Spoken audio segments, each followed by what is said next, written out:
Hi guys, c'est parti pour la review de l'épisode 6 de la saison 9 de The Walking Dead et c'était effectivement un épisode qui était un petit peu plus lent mais je trouve que c'était assez normal parce qu'il fallait vraiment poser des bases pour la suite, c'est-à-dire que là il fallait un petit peu installer le décor. On est quand même 5-6 ans après la disparition de Rick, donc tout un tas de choses ont changé et donc il faut les amener de façon assez douce. Il va falloir nous expliquer certaines choses et surtout qu'on puisse bien prendre conscience de l'état d'esprit des personnages qu'on aime et qu'on suit depuis si longtemps sans pour autant savoir réellement pour quelles raisons ils ont changé, puisqu'il y a certains mystères qui sont un petit peu disséminés dans l'épisode. Qui plus est, il faut quand même rappeler que la saison a quand même 16 épisodes, donc ça peut pas toujours avoir un rythme haletant, qu'il y ait de l'action tout le temps, partout, avec des twists toutes les secondes, c'est clairement pas possible. Donc même si c'est un épisode qui est un petit peu plus calme que d'habitude, j'ai beaucoup apprécié parce qu'il y avait quand même beaucoup de choses intéressantes à apprendre et justement on commence à mettre en place les futures menaces, mais aussi quelques mystères assez inquiétants. Alors ce sera le premier générique sans que l'on voit Andrew Lincoln dedans, et donc le premier nom qui va apparaître c'est Norman Reedus, donc on aura Norman Reedus, on aura Danae Gurira et on aura Melissa McBride pour les premiers noms qui apparaîtront dans ce générique, mais c'est vrai que ça fait bizarre. Néanmoins, même si Rick n'est plus dans la série, il apparaît quand même d'une certaine façon dans l'épisode, puisqu'on parle tout le temps de lui, en tout cas à travers Michonne, à travers Judith. On voit aussi par le mal-être de Daryl que c'est toujours quelque chose qui les affecte, et ça c'est vrai que ça fait un peu mal au cœur. On avait vu à la fin de l'épisode dernier que Daryl s'en allait dans la forêt, et il semble, j'en ai eu l'impression que finalement Daryl était parti un petit peu vivre dans la nature, parce qu'on le voit quand même avec un gros sac à dos, il est quand même vachement équipé pour vivre dans la nature, en plus il pêche et tout ça, donc on se dit que suite à la mort de Rick, enfin du moins à la mort supposée puisqu'il croit qu'il est mort, que Daryl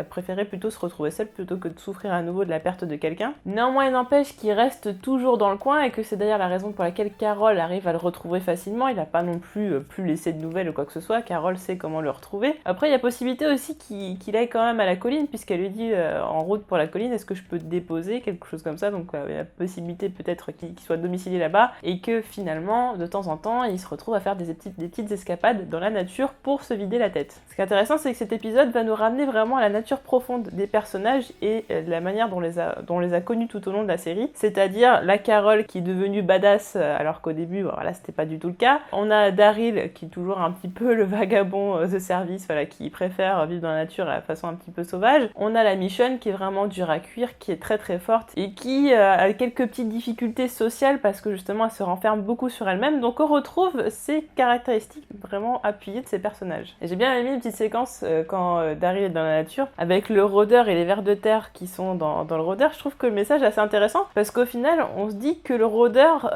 maintenant est intégré à la nature. Au début c'était quelque chose de cataclysmique et finalement maintenant c'est devenu quasiment dans l'ordre des choses que les rôdeurs soient là par rapport à la nature, c'est-à-dire que maintenant ils font quasiment partie de la chaîne alimentaire puisqu'il y a des asticots qui peuvent aller dessus, ce qui permet aussi de nourrir les oiseaux. Ils font partie d'un certain équilibre de la nature. On apprend donc que Carol est mariée à Ezekiel, bon ça on s'en doutait, Carol est donc la mère d'Henry. Alors Henry pour le coup, donc effectivement on a changé d'acteur, mais ça n'est pas n'importe qui puisque l'acteur qui joue Henry est le grand frère de celui qui jouait Henry plus jeune, qui lui-même est le frère de Sophia, donc voilà, ils sont tous frères et sœurs, ils sortent pas de n'importe où, donc je trouve ça assez intéressant justement de garder cette continuité par rapport à ça, puis niveau ressemblance, forcément ça marche vachement bien. Ce qui est intéressant, c'est qu'on sait que Henry va partir à la colline et qu'il va être formé par un certain Earl Sutton, donc apparemment Earl est redevenu un citoyen lambda, hein. Mais ce qu'on apprend là est donc important pour tous ceux qui ont lu le comics puisqu'ils savent que ce personnage va prendre la place d'un autre personnage dans le comics, et surtout le plus gros clin d'œil au lecteur du comics, ça va être le moment où Ezekiel va nous apprendre que la foire va avoir lieu dans pas très longtemps. Alors là c'est un énorme teasing puisque dans cette foire il se passe des choses assez incroyables, c'est vraiment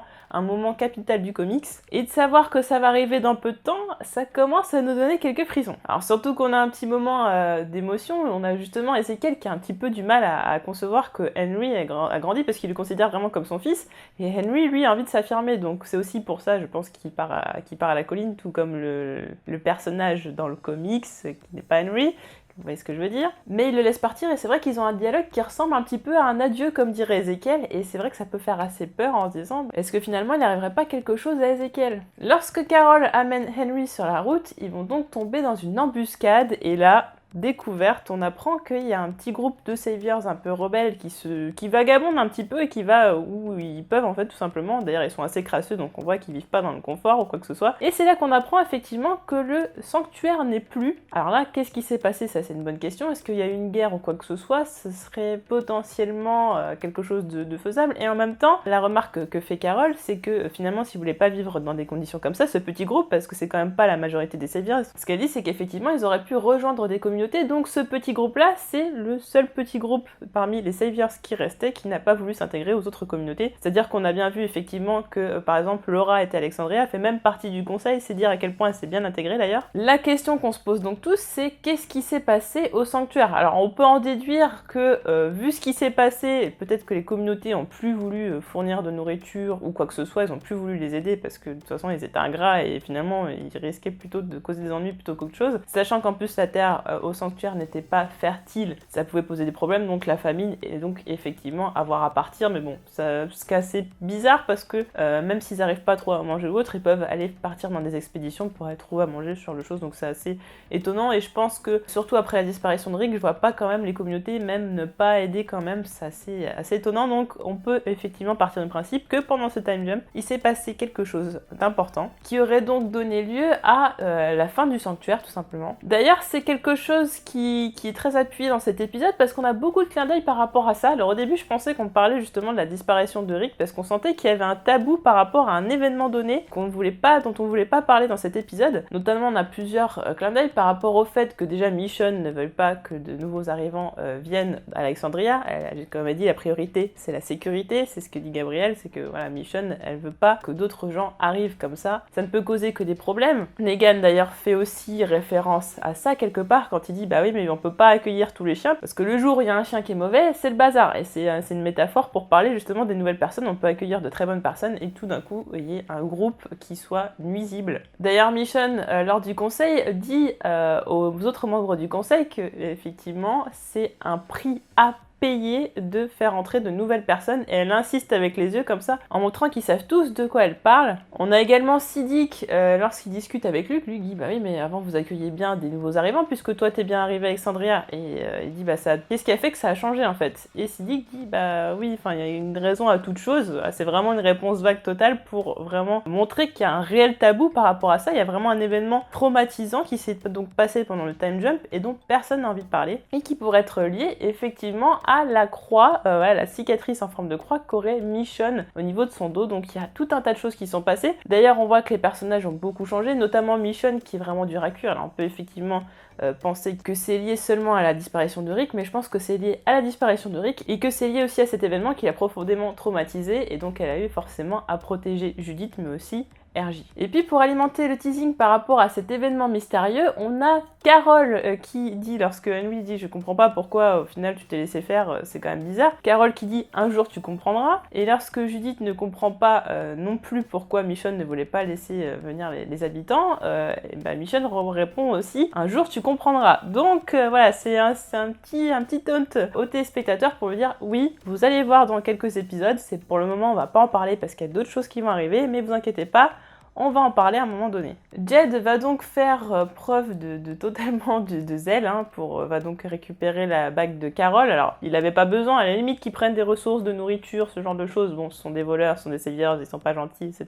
À la limite, la bague, c'est vraiment juste le côté sadique. C'était vraiment quelque chose de trop, et forcément, Henry, ça va pas lui plaire. Mais Henry, qui même s'il a fait des années d'aïkido, ça lui suffit clairement pas, apparemment, et il se fait quand même dérouiller sévère. Et Carol, qui sur le moment ne va pas plus réagir que ça, et au final, c'est ce qui va changer la donne, c'est le fait que les Saviors aient pris des affaires qui appartenaient à des personnes qu'elle a connues. Et là aussi, vu que c'est assez vague et qu'on nous dit pas vraiment de quoi il s'agit, je pense qu'il s'agit également de quelque chose qui est lié à ce fameux événement mystérieux, et qu'il y a pas mal de gens qui ont péri, et dont des personnes qu'elle appréciait beaucoup. Donc on va voir la Carol qui va nous faire flamber les Saviors, et là c'est vraiment le retour de la Carol qui se laisse pas faire, qui est vraiment badass. Alors par contre, comme je disais dans ma réaction, moi ça m'avait vraiment choqué, vraiment au niveau des effets spéciaux, que ce soit les oiseaux au début ou que ce soit les flammes, arrêtez les effets spéciaux. Je veux dire, au bout d'un moment, vous savez que vous êtes pas doué là-dedans, faut arrêter. Comme je disais, on aurait dit les flammes de Charm, c'était pas du tout crédible, c'était très bizarre. À la limite, ils auraient dû faire en sorte qu'on voit pas vraiment les acteurs et que ce soit justement des cascadeurs, quelque chose comme ça, mais bon, ça coûte aussi très cher.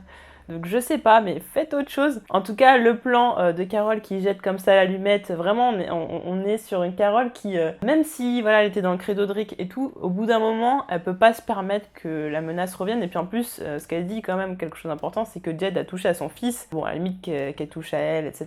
Voilà, c'est pas trop un problème, mais qu'elle touche aux gens qu'elle aime, là c'est vraiment l'allumette qui a fait déborder le feu, très clairement. Donc il y a une notion commune qui est, que ce soit autant pour Michonne que pour Carole, de protéger leur progéniture, entre guillemets, et les personnes qu'elles aiment, coûte que coûte, parce qu'il s'est vraiment passé quelque chose d'important. Alors la question c'est est-ce qu'on va avoir un flashback ou pas? J'ose espérer, mais j'en suis pas vraiment certaine. En tout cas, Carole va retrouver donc Daryl, donc ils vont aller ensemble à la colline. Hâte d'en savoir plus sur Daryl, parce que là on l'a vu quelques secondes, on voit qu'il a pas l'air d'aller bien, et qu'il voilà, il est vraiment dans une démarche d'être seul, vraiment de vivre en solitaire. Donc j'ai quand même envie de savoir ce qui se passe dans sa tête. Nous avons donc le nouveau groupe d'arrivants qui existe donc dans le comics, donc avec en tête Magna qui a toujours été brute de pomme dans les comics, mais qui est là vraiment un peu plus rebelle. J'aime beaucoup son style d'ailleurs, l'actrice elle est assez, elle me fascine un petit peu quand même, je sais pas, elle a une aura qui est vraiment intéressante. Donc on a un groupe de personnes qui est très très soudées, qui se considèrent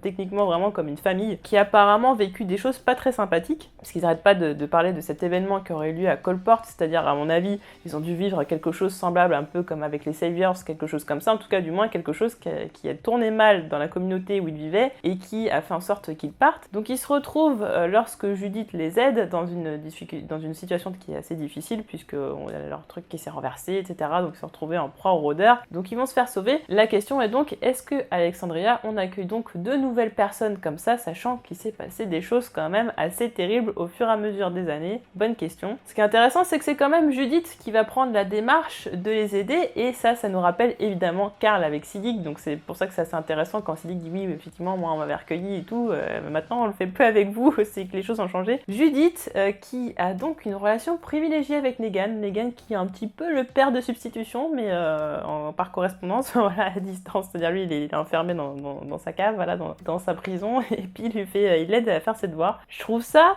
d'un côté, on pourrait voir ça un petit peu d'un côté malsain, mais bon, voilà, c'était la réalité, mais on est dans une série, et connaissant le personnage de Negan, c'est plutôt touchant, plutôt comme relation. Surtout que Negan, envers les enfants, a toujours été bienveillant, hein, ça c'est pas le souci, je veux dire que ce qui s'est passé au Oceanside, c'était totalement de la faute de Simon, Negan n'y était absolument pour rien. Et tout comme Carl, je pense qu'il aura énormément d'amour pour cette personne, et vraiment, voilà, je pense qu'il la protégera coûte que coûte, il lui fera jamais de mal, et il sera toujours là pour elle, et je pense que ça peut donner lieu à des situations très différentes par rapport aux comics, puisqu'en plus Judith est quand même très très jeune, donc il y a quand même la notion de la protéger de tout ce qui peut être nuisible. Et on remarque que les deux personnages se connaissent bien, puisque Negan dit te connaissant, je sais que tu as voulu les aider, donc ça veut dire qu'ils discutent quand même assez souvent, et Judith laisse quand même échapper quelques petits trucs qu'elle devrait certainement pas dire, je pense que sa mère n'approuverait pas du tout, en disant oui, il y a des nouveaux arrivants qui viennent d'arriver, etc. Voilà, ça c'est le genre de truc qu'il n'est pas censé savoir, et qui peut évidemment se servir peut-être pour essayer de sortir de sa prison. Mais en tout cas, c'est assez intéressant le genre de conversation qu'ils ont, et notamment on a Negan qui essaie de donner des conseils sur la vie en lui disant de se méfier, parce que je pense qu'il a quand même peur de sa sécurité, il a peur qu'elle soit peut-être un peu trop naïve et que ça lui joue des tours. Et Judith, qui a beaucoup de réparties, la répartie très clairement de son père, et ça j'ai beaucoup aimé, malgré son jeune âge, c'est quand même quelqu'un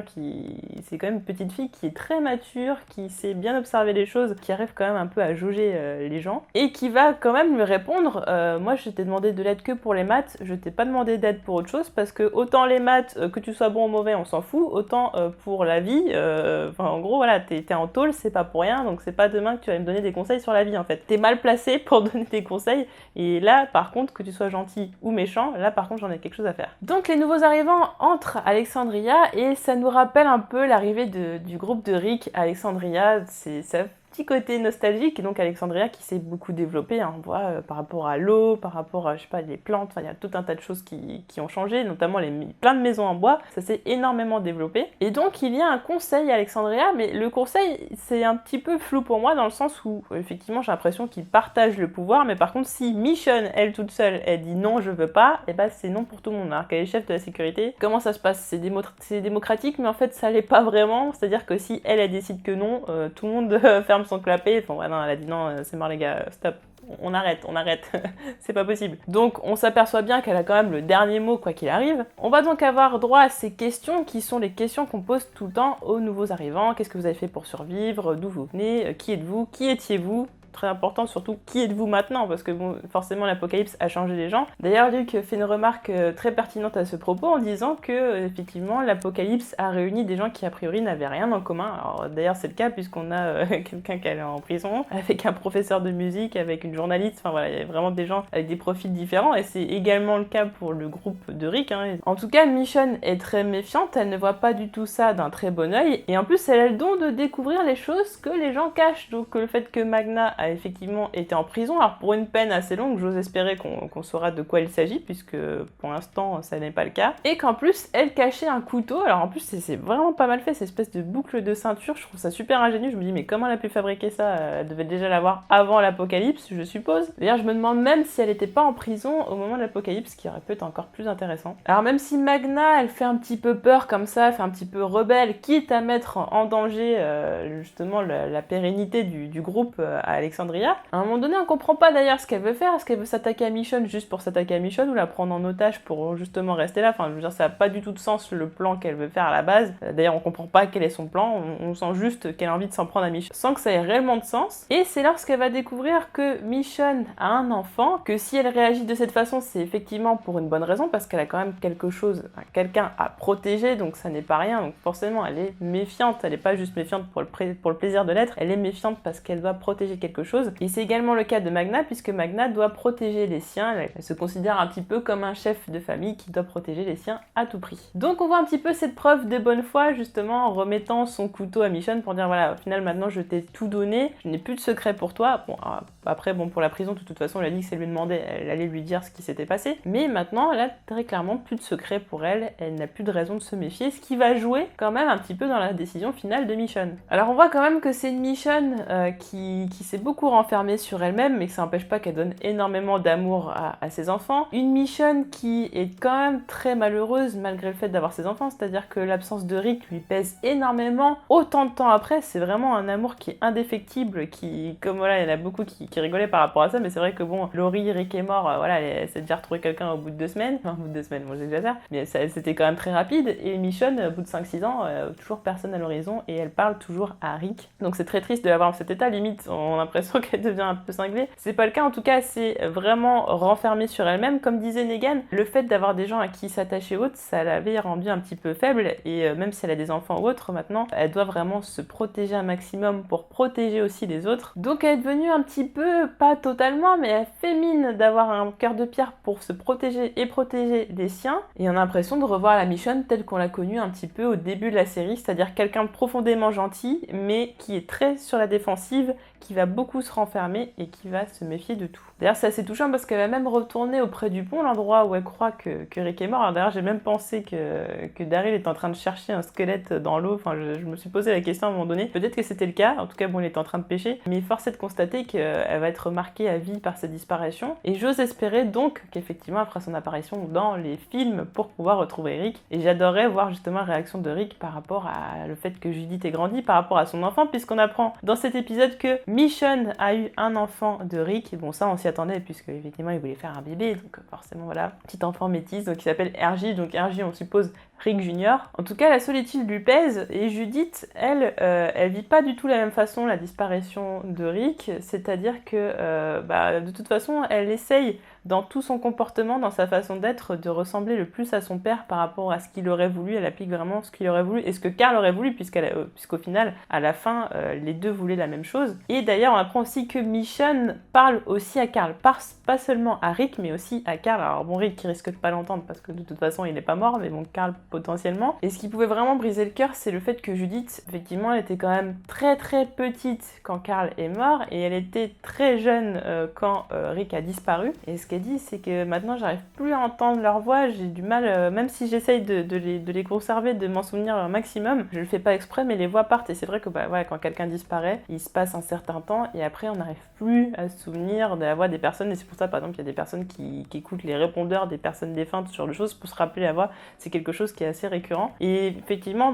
ça rend vraiment Michonne très triste, parce qu'elle essaye malgré tout de conserver le souvenir de Rick, et d'ailleurs cette petite figurine est très importante, puisque c'est un petit peu le fil conducteur de cet épisode, de montrer que Rick est toujours là, et quand d'ailleurs elle balance la figurine à Judith quand elle a changé d'avis, c'est pour montrer, oui finalement je vais suivre l'avis de ton père, c'est ce qu'il aurait voulu, et on va faire donc les choses à sa façon. Michonne va donc changer d'avis, et va donc finalement amener le groupe de Magna à la colline. Alors à la colline, elle dit oui, je vais parler au leader, sauf qu'en fait on a la traduction française dit oui, je vais lui parler, sauf que quand on écoute en anglais, c'est dit I will talk to her, donc her c'est une fille, donc il semblerait que le leader de la colline soit une femme et ne soit pas Jesus. Je pensais que ce serait Jesus, donc est-ce qu'on peut partir du principe que ce serait Enid? Enid c'était vraiment la personne qui est là depuis un sacré bout de temps, étant la fille adoptive un petit peu de Maggie, ça semblerait beaucoup plus logique. Du côté de Gabriel et Rosita, what the fuck is that? Alors vous avez ma réaction dans la réaction, j'étais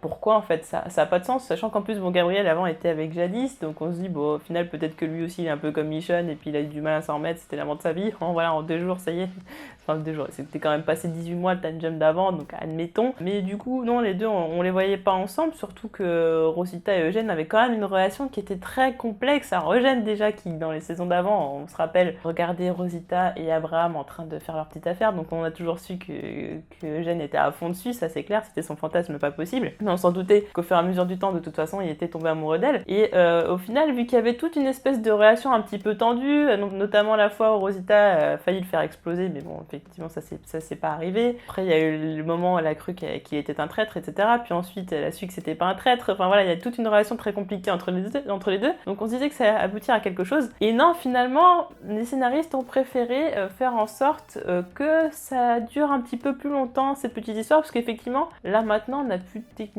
trop d'histoire d'amour, à part si on a vraiment par la suite Jesus Aaron, à moins que ce soit déjà fait, ça c'est possible, mais ils ont voulu conserver un petit peu le suspense. Donc Rosita sortirait donc avec Gabriel, donc par rapport aux comics, on échange un peu les rôles, et ça j'en parlerai un petit peu plus tard, mais c'est très bizarre, pourquoi Gabriel? Je veux dire, ils ont pas de points communs, niveau caractère ils se ressemblent pas du tout, et même Eugène, il la taunte un petit peu en lui faisant comprendre, mais qu'est-ce que tu trouves chez lui? Son côté borgne, son côté prêtre, il y a un délire, je sais pas, il y a un petit truc chez lui que je comprends pas, d'ailleurs il essaye de savoir si c'est du sérieux, aussi potentiellement elle pourrait aller avec quelqu'un en faisant comprendre qu'il y a d'autres alternatives possibles, c'est-à-dire lui. En tout cas, ils ont donc une mission à faire, c'est-à-dire que Gabriel veut poser un amplificateur de signal pour sa radio un petit peu plus loin, et donc ce qui va faire que Rosita et Eugène vont aller à un territoire un petit peu plus loin que ce qu'ils ont l'habitude d'aller, c'est-à-dire que là on va aller vers des endroits un petit peu plus inconnus pour que le signal de la radio aille plus loin que d'habitude, et c'est-à-dire pouvoir contacter d'autres personnes, d'autres communautés, etc. Ce qui est contraire à ce que veut Michonne, qui elle veut protéger les personnes qu'elle a déjà. Elle pourrait accueillir d'autres gens, c'est surtout un problème de sécurité. À un moment donné, on a l'impression que Eugène va nous faire une certaine scène qui arrive dans les comics par rapport à Gabriel. Au final, bon, il va quand même se faire assez mal, bon, plus de peur que de mal. Ce dernier va se rendre compte assez vite que les rôdeurs ont un comportement totalement anormal, parce que déjà on se pose la question, mais il n'y a pas eu de bruit ou quoi que ce soit, comment ça se fait que les rôdeurs arrivent jusque? D'habitude, soit il y a du bruit, soit ils les ont vus de loin ou quelque chose comme ça. Mais là, pour le coup, il s'est rien passé de spécial, donc pourquoi les rôdeurs arrivent là? Puis bon, ils ont un comportement ensuite assez anormal. Après, ils vont même être poursuivis dans la forêt, alors surtout avec Eugène, voilà, il a un pied beau, voilà, il a une patte folle, du coup c'est un peu compliqué de courir dans la forêt. Il va vouloir donc se sacrifier, enfin, pour lui la situation est complètement désespérée, il va vouloir déclarer son amour à Rosita, et Rosita qui dit oula, je veux pas que ça devienne bizarre, c'est pas le moment du tout, de toute façon on va s'en sortir. Parce qu'en gros, si on survit, ce que t'as dit là, ça va nous mettre dans un malaise total, du coup ça va pas être cool, donc voilà, si on survit pas, à la limite, mais là comme on pense qu'on va survivre, Non, c'est pas le moment. Mais quand même, force est de constater que Rosita a dit à Gabriel de rester à Alexandria, qu'elle a préféré partir avec Eugène. Donc je pense qu'elle est vraiment amoureuse d'Eugène et que Eugène n'a tout simplement pas su déclarer sa flamme, parce qu'on le voit même à un moment donné, elle fait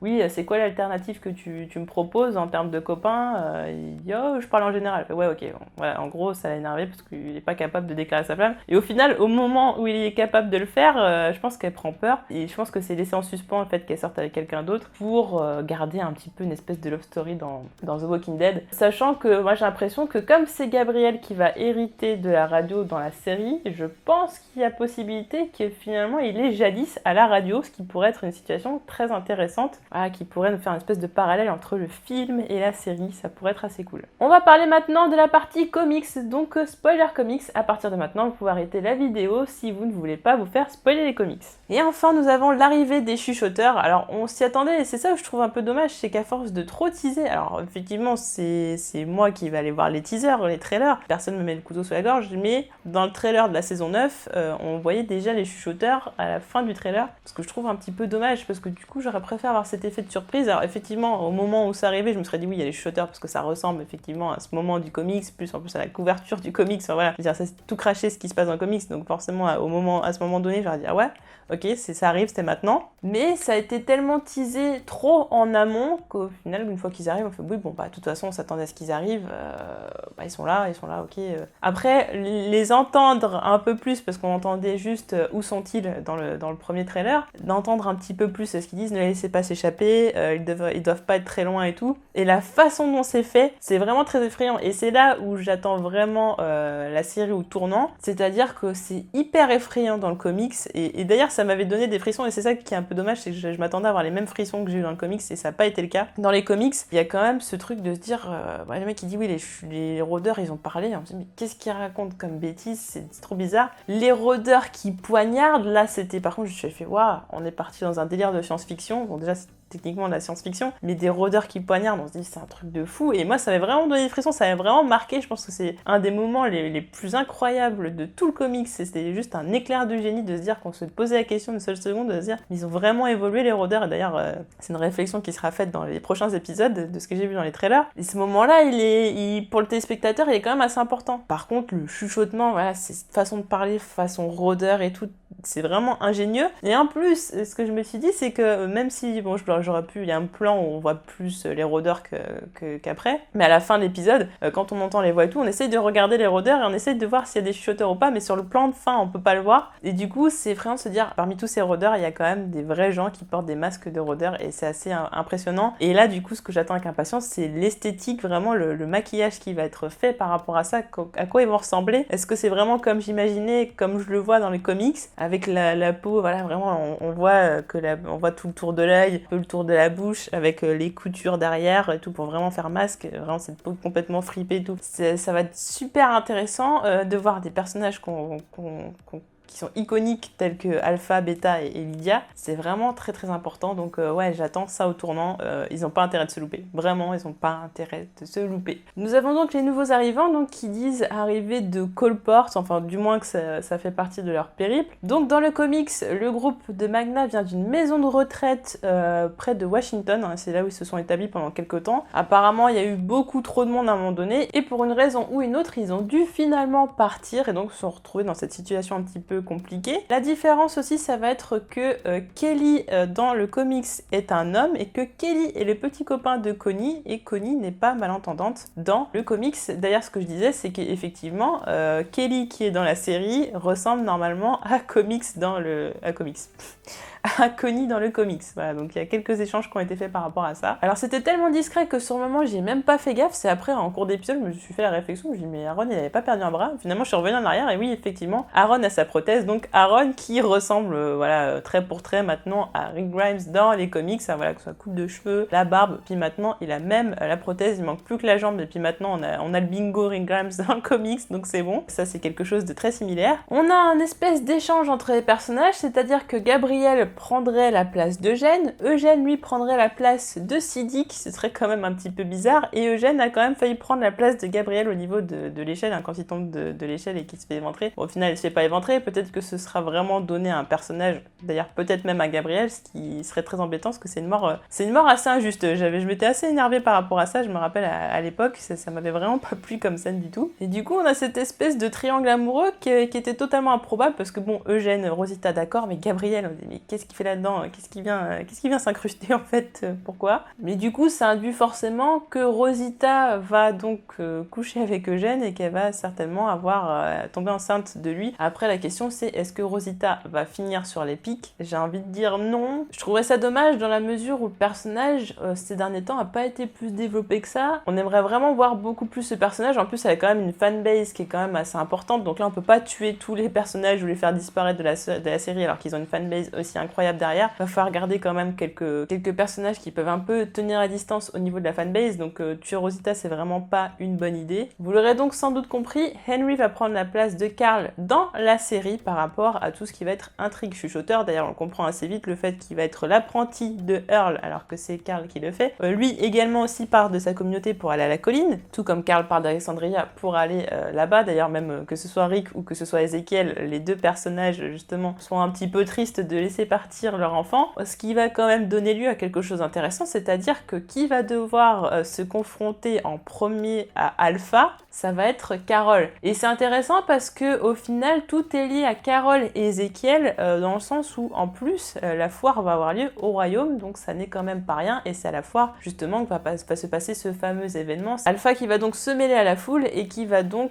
décapiter certains personnages, dont certains personnages importants tels qu'Ezekiel. Donc là se pose encore une fois la question de est-ce que Ezekiel va mourir ou non, quels personnages vont être impliqués dans ce fameux moment qui est le moment des pics, qui est quand même un des moments majeurs du comics. Et en plus, Ezekiel dit que la foire aura lieu dans pas longtemps. Donc moi, j'étais partie du principe que les pics auraient lieu en mi-saison. Le problème étant que Henry ne connaît pas encore Lydia, etc. Enfin, on n'a pas encore rencontré tout ça. Voilà, il y a tout un tas d'événements qui sont censés se passer avant qu'il y ait la foire et avant qu'il y ait donc cette histoire de pics. Donc ça semble un petit peu prématuré vu qu'il reste plus que 2 épisodes avant la mi-saison. À moins que finalement, vu qu'on échange beaucoup de choses entre la série et le comics, on pourrait changer l'ordre chronologique des choses, que les choses se passent dans un ordre différent, il y a peut-être moyen. En tout cas, je pars du principe que dans tous les cas, cette histoire de pic sera un cliffhanger, donc qui dit cliffhanger dit soit mid-season finale ou soit season finale, donc forcément une fin. Après, la question se pose, si c'est finalement en season finale, c'est-à-dire qu'il y aura forcément une intrigue qui va venir un petit peu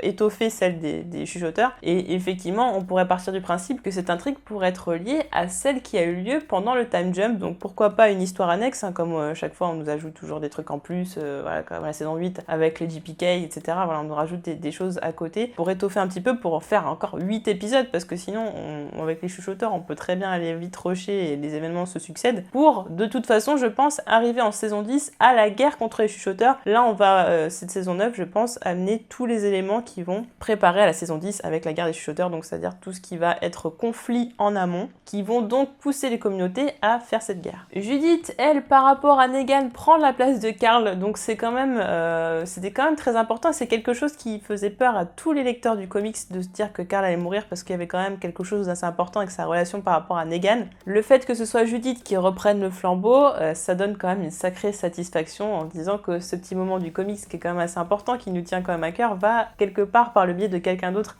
être quand même là, et se pose la question de ce qui va se passer avec Negan. Alors je pars du principe qu'aussi Magna va, tout comme dans le comics, aller rendre un petit coucou à Negan, ça peut être assez intéressant. Néanmoins, j'ai du mal à imaginer qui va vraiment libérer Negan de sa cellule, qui va lui donner l'opportunité de sortir de celle-ci. J'avoue que pour l'instant, j'ai pas du tout de candidat. Enfin, dernière chose, on ne peut pas s'empêcher de penser, lorsque Michonne parle toute seule à Rick, de penser à Rick lorsqu'il a perdu Andrea, Rick qui dormait sur la tombe d'Andrea, qui parlait à Andrea, ou voilà, même l'histoire par exemple de Rick avec le téléphone, avec Laurie, enfin voilà, il y avait tout un tas de choses. Forcément, ça ne peut nous faire penser qu'à ça, donc cette Michonne qui souffre de cette absence, et Rick qui, jusqu'à maintenant, du moins dans le comics, ne s'en est toujours pas remis, donc la question c'est, est-ce que finalement Michonne va finir par se remettre avec quelqu'un? Je pense vraiment pas, je pense qu'elle risque d'être malheureuse, malheureusement, encore un petit peu de temps. N'hésitez pas à me dire en commentaire ce que vous avez pensé de cette analyse, est-ce que vous êtes plutôt d'accord avec moi ou pas du tout, ainsi que vos théories pour les prochains épisodes. N'hésitez pas à me dire tout ça et on se retrouve très vite pour d'autres vidéos.